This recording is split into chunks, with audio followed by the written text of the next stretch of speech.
Hello, everybody. Welcome back to another Sit Down with Skriv. We are continuing on with the series, of course. I'm going to be joined today by Game Allegiance coach, of course, Ash.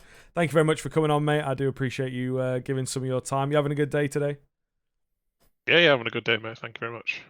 Yeah, fair play, fair play. So let's kind of move into things pretty quickly here. Obviously, the big news is that you guys make the major. I wanted to talk somewhat about the RMR, right? Because obviously, Gamer Legion are more so an online kind of team, focusing on the online games a lot of the time in the regular season. But it seems now you've become one of these teams that when the major cycle rolls around, you perform really well. Famously knocking G2 out of the last RMR, right, for Rio. So how does the shift from playing online to going into the LAN environment, how does that affect the team?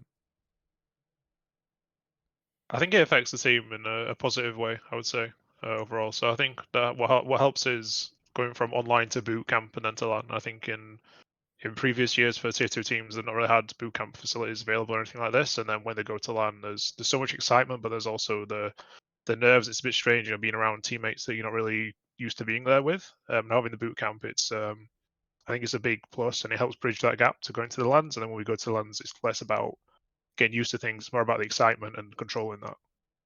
Yeah, so kind of interesting that moving on to the lands and stuff can be relatively difficult as well, especially for you guys have a lot of young players and up until at least the last RMR, I suppose some sort of untested players in that sense.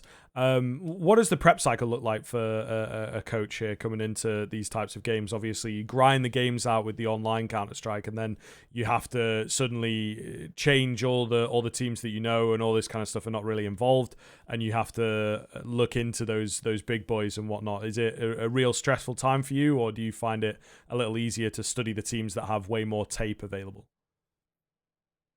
I think that normally these teams have less tape actually, if anything, because the tier one teams don't seem to play as often, I would say, as we do, and then I think that leads that they have more time between tournaments, a lot of time to just change everything up, and we kind of don't have that as much. But I would say from the prep side, it's more about changing our game and just being comfortable on the maps than it is preparing individually for the opponents, because the tier one teams and even the good tier two teams now are so good at mixing everything up, and they're aware of kind of the repeated patterns and things. It's more about focusing on yourself, getting your map pool in a good position so there's nothing weak there, and then just being strong in all areas. And the preparation is done before the event, I would say. Yeah, that's kind of fair enough, I suppose. It's a little bit interesting to me to find out how those things go down and how it kind of changes up. Is it something that getting across to the players to show you the in-game leader and whatnot? Is it tough to kind of get them to change their game up and make sure that it is clean and ready to go for the big tournaments? Do they have any nerves that come in for these types of things? I'd say we're pretty good at mixing things up. I think Shui, that's one of his strengths, is he's very aware kind of what we've been doing in the previous games, and I think it's more of a thing that comes very naturally to him. It's not something where he has to spend ages researching kind of what patterns will we be having and things like this. He just has them in mind, and he's very good at making little adjustments. And as far as individually goes, we add a lot of things all of the time, and then we have things there, and we have our way of like our notes, of course, and then we can go through and we've got all these different things. We try and practice them as much as possible, and then if things don't work, we have lots more to fall back on, and we've got our idea of playing as well. So it's a good mixture, I'd say, from Shui to be able to mix it up from a team point of view, and then also everyone else is adding so much all the time, and they're practicing that stuff, so everyone's comfortable doing it. So when it comes to like the tier two Counter Strike and focusing on that, is that something that do you like? I'm always very curious around tier two teams because we have some teams that really just spam the tournaments out. We have some teams that don't play as many but maybe do a little better. Focus in some teams focusing on the key tournaments, kind of like a challenger league or whatever for a pro league spot that's available. What is your guys' kind of philosophy on playing around the tier two? You just spamming the games out to work on your own game, or are you trying to be selective around what sort of tournaments you enter? Oh, well, I mean, the problem for a lot of the tier two teams is it's extremely hard to get up the rankings to get invited to the close qualifiers. So usually we'll get quite a lot of invites, I would say, since the major, and then it's about going through them and trying to figure out what can we get the most points in for the HLTV or the ESL rankings, and then hopefully we get invited to more. to more closed, and then hopefully whilst we're playing those as well, we'll get invited to the later stages of some other tournaments like CCT, for example, and then we can get a few more points maybe there around there. So it's kind of we've gone through the grind stage of just playing everything possible, and now we're able to choose our tournaments a bit more to try and play against the better teams. Because if you don't beat the best teams in these tournaments, you get pretty much no points, and if you get no points, you drop down the rankings in a second.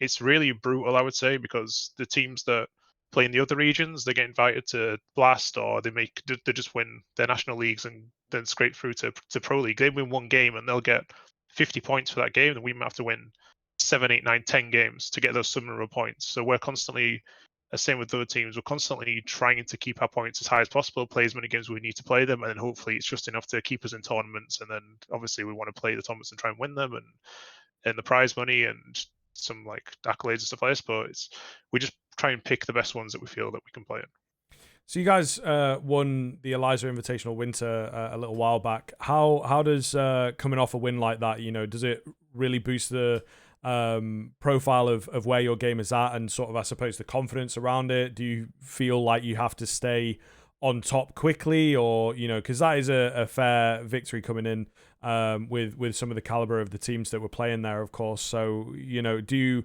keep your game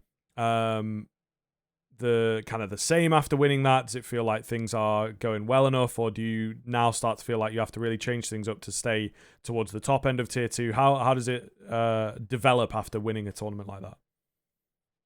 I would say that winning Eliza kind of cemented a bit more that it wasn't a fluke at the major, which I guess people will say if they want to say that, then that's kind of on them. But it also the whole thing about winning things, it means teams want to beat you more, and you've got to keep changing things. But our philosophy is we're not aiming to we're not just aiming at a certain thing. We're just going to try and go with it. Or we're trying to have, like, stay with the meta all the time. We're trying to be ahead of it if we can, and all our maps we're trying to improve them, even if they're our best maps.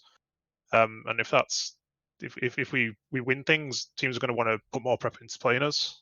So it just makes us want to work harder, I would say. So it's just about grinding, just improving all the time, and we want to win tournaments. Like winning Eliza was great, and we want to win as many as we can. And to win tournaments like this, you've got to play against every single style in the game, and in tier 2 that is extremely hard. And you'll see that when tier 1 teams come play in these tournaments, they have a really hard time doing this, and it's just part of the tier 2 life, and you've got to always be moving forward. So obviously you've been a part of Gamer Legion for a long time now, and there's been a few different iterations of rosters underneath yourself. What is it about this particular roster that you've got that has allowed you to find more success as a team? I think that through all the rosters, we've always been learning. I'd say the management side and Julian, and myself in particular, we've been almost learning from mistakes. I won't even say mistakes as much, but we're seeing kind of what the team's missing, and then looking to progress it whenever we have made the changes. So I think that the previous rosters have helped massively help us get to where we are today, like for sure. And one of the main things we saw from the last team was I think we had like a good dynamic in the team, but we wanted to get that to a next level. Like the guys really got on well, but it didn't feel like a real close net. I would say sometimes it was a bit segregating the team a little bit. It wasn't anything bad, but we didn't really have the proper team atmosphere, that could get us over the line. We're in tough games, and if we had some bad games, then there'd be a bit of it just wouldn't be the greatest atmosphere. So getting the right guys in the roles was also really important, and that took a long time. But having someone who come in like Kios, who was super versatile, and he hadn't played some of his roles in quite a while, but hearing how open he was and how hard he has been working to get into those roles it's so valuable having a guy like that who can come in, and it means we can slot the players around and get the best out of everyone. And on top of that, we just try and keep it as positive as we can. The guys get on really well, and I think the attitudes are super important, I would say. Yeah, so I suppose this is something with where this particular roster's at the moment, and kind of keeping those players in the right mindset. Is that something that you've picked up experience on, that you can help foster the right environment, and then also help these players to kind of break through their ceiling and build up the belief to be a better team? Yeah, definitely. I mean, it's hard. Like, you want to, especially as a coach, you want to try and keep everyone confident all the time. But if there's little things, and maybe for yourself, it knocks your confidence a little bit, and you're not doing it as much. But people play the best when they're confident, and you do anything in life, you do it better when you feel confident, you feel comfortable, and the guys around you feel like they've got your back as well. It's so important, confidence in the game. Like, it's not everything, but especially at events, it goes a long way. And I feel that's one of the reasons why we've been successful in these high pressure environments, is that we're good at being positive around each other, and the team atmosphere is very good, and we're a close knit team, like similar to B&E, I would say, where sometimes them just being a group of players that get along and they're great friends, it's enough sometimes to win games. Mm. Yeah, that's a really good point, to be fair, and I think we see it a fair amount when you've got that drive behind you, and you've got that the sort of comfortable feelings. I think are very very important. Something I wanted to get into a little bit was the Acor move, right? Because obviously he was a part of Miles before he joined you guys, and didn't really find all that much success there. Was under some pretty heavy criticism at Miles, and then came along to Gamer Legion, and particularly obviously at IEM Rio, but it has kind of continued, has now started really performing well and farming in a sense, So how did you take this piece that came in, this AWPer that you needed, and how did you mold him into a stronger version of himself? I wouldn't say we've molded him too much, to be honest. I think we just let him be himself. I would say is probably the main thing. I think on Mouse Sports, he felt the atmosphere was completely the opposite to what we have in this team, and the guys would show up and they'd play, then they'd leave straight away, and they weren't really friends. It was kind of, they're there together and they don't have each other's backs. Like I just said, it's, if things go wrong, I've been in that environment myself as a player, it feels like your teammates are talking behind your back and things like this. And if you don't have that confidence, then you go more into your shell and you take less risks. And then I think with Vakar, he was in that mindset. And the main thing when we brought him in was I wanted to see where he was and if he was confident, if he was ready to work again, and he was. And when that guy is talking, he's just unbelievable. He moves the players around just like an in-game leader himself, and his game sense is exceptional. His rifling is far better than we ever thought he was. He's just when he's confident, you can see it. He's a potential world class player in there, and I think he's finding that more belief in himself and just get a more and more confidence from these events. And we still might not see the best of him yet. Yeah, well, there you go. Hopefully, that'll be the case for you in the near future. Of course, let's talk a little bit about the major rolling into that.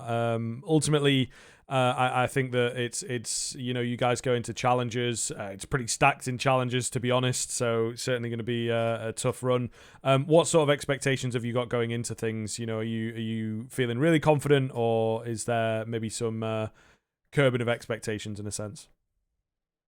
Now we feel confident. I think our approach in this team has been different to our other team. I think in the other team we set expectations all the time, and my thought on that now is that you set something there, and everyone is just focusing just on that thing. And I feel like it doesn't benefit the team in any way. So our approach is we go to challenges. Whoever we play against, we're going to try and win that map. We're not going to try and win the best of three. We're going to win that map. And then we go to the next game. We're going to try and win that map. And if we keep going through the stages, then we're just going to keep trying to win the map. And at no point, if things go wrong, we're going to try and stress about it too much, because we know that the team that stresses about it the most is usually the team that goes home in these situations. And I think that our main goal would have been to make the major. We didn't talk about it as much, but that would have been our main goal. And from now, we're just going to do the same thing and just take every game one at a time. The same way we do is online. We don't take anyone for granted. We play every game as it is. And if you win enough games, then you go further in tournaments. Yeah, that's really curious actually, as kind of an approach, because I think it's something that I talk about a bit on the cast, is when you're looking down the barrel of a pretty tough situation. Maybe it's like 15-12 or something like that, and obviously the team that's trying to come back in, take it to overtime, you just have to take it round and round, play your round, not think about the score line, and let it get to you, as it were. So is that a mentality that you try and instill on the players, that it's like, just focus in, call the round, do the round. If it works, brilliant. If it doesn't, move on to the next one. Yeah, I'd say that's one of the hardest things as a mentality shift to have, is to, when you have like a bad round, let's say for example someone misses and needs a kill, or they miss a grenade up, or they forget a roll in the strat, is to forget about it and go for the next one. And if we're able to break it down, which is hopefully an end goal that is achievable, where we're able to play every single individual round as if the previous round didn't exist, if something went incorrect, then that would be the way to play, because we believe that if we do everything properly on our T sides, where they're trading each other and we're doing the right thing with our pathing and we're throwing flash to each other and we're playing off each other properly, that we're good enough on a round by round basis to win rounds. And I think a lot of teams, especially the ones that aren't as close knit, they tend to focus on how the game's been going so far. And if it's going poorly, they'll lose and they'll just lose fast and they'll have a 16-4, 16-3 or something like this. But we tend to hang in there right until the end. And even if we're not playing great, we're able to usually go to take it to the full length. Yeah, it's certainly kind of curious finding that mentality again, especially for a team that's going to come into some of the matchups as being an underdog. I think some of the matchups, you guys definitely will have the upper hand or indeed an even keel. But I'm interested to kind of get your opinion on how you feel around, especially I suppose more so in the majors. It's kind of trickled into other events. But how do you feel about not being able to really talk all that much as a coach? Do you obviously you're going to wish that you had more time to talk, but how do you condense everything that needs to be said after about a 10 round period or whatever into literally just 30 seconds? I hate it. I hate that the game this is the state of the game has got to this point. I hate that the fact that a few people have spoiled it for all of us. It's honestly horrible going to events and like the major, you win a key round and you've got to sit there like you don't care. And Mm. there's nothing more annoying than pretending like you don't care. It's something I say to my players all the time. Like, enjoy your success and stuff whilst it's happening, and enjoy being at events. But then for a coach, if I move too far or if I do anything that could be influencing the game, whatever that means, then I get a warning for it the next time I'm out. And I've had warnings already for literally doing next to nothing. And I hate that. I hate that fact. It's better in other events, obviously, but the major, it's kind of been ruined, and I don't think Valve probably will go back on that. So that's disappointing. But as far as standing behind a team in official games, I think it is really hard as a coach, like because most of the time when you try and position in a way we can see maybe three monitors you hope to see, but obviously people's bodies are getting in the way of the monitor and you can't really see anything. So most of the time you're looking around and you can't even tell what's going on. A lot of the time you don't know if people have died. You can't really tell what's happened in the round, and you just try to guess most of the time. So I'd say when you're at events, it's more about the mentality. I would say 90% of the time is just making sure everyone's head's in the right place and we're staying confident and breaking the game down a little bit if it's not quite going right.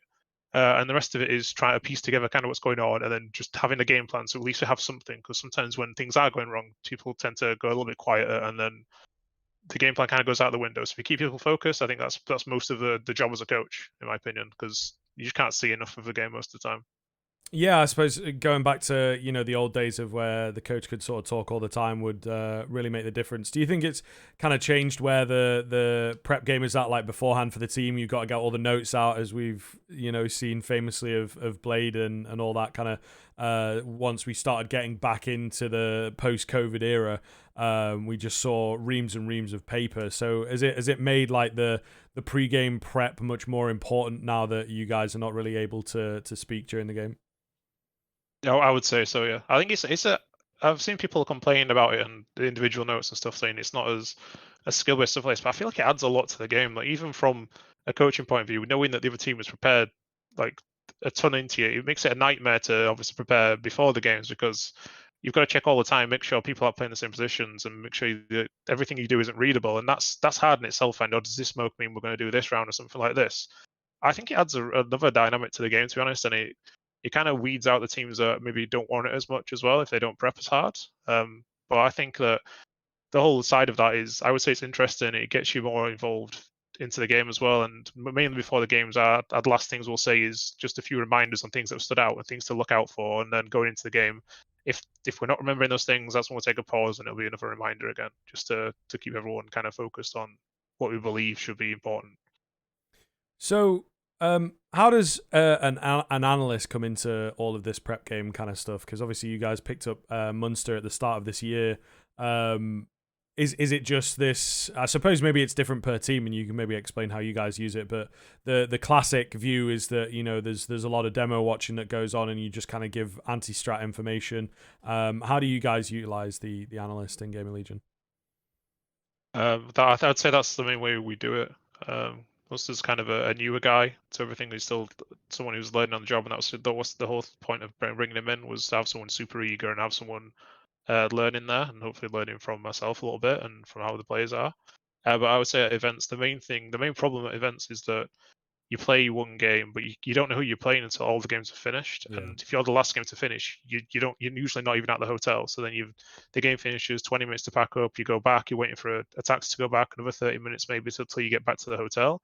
And then you're looking at 11 p.m. or something. Your next game might be 11 a.m. So the main problem at events is watching a best of three or preferring even four maps in a 12-hour period when you need to sleep as well. And having someone like an analyst then, that is really important because you're up nearly the whole time at Malta, Rio, the Armagh just now. Nearly every single minute that we're not playing, we're watching demos and making sure that we're not missing something. We don't want to be a team that goes to an event and doesn't quite put the effort in there and then misses out on something. We eat our food when we need to do it at our desks. The management help out in that, making sure we're all right, and then just through the night, making sure we're prepared as possible. And if even if it's changing our own game, just making sure we're giving it everything we've got because these events are ultimately why we play the game. All right, man. I think that's going to do us for the interview. Thank you very much for coming on. And of course, good luck at the major. We'll be watching and cheering you guys on, of course. But yeah, thanks again for coming on. Thank you.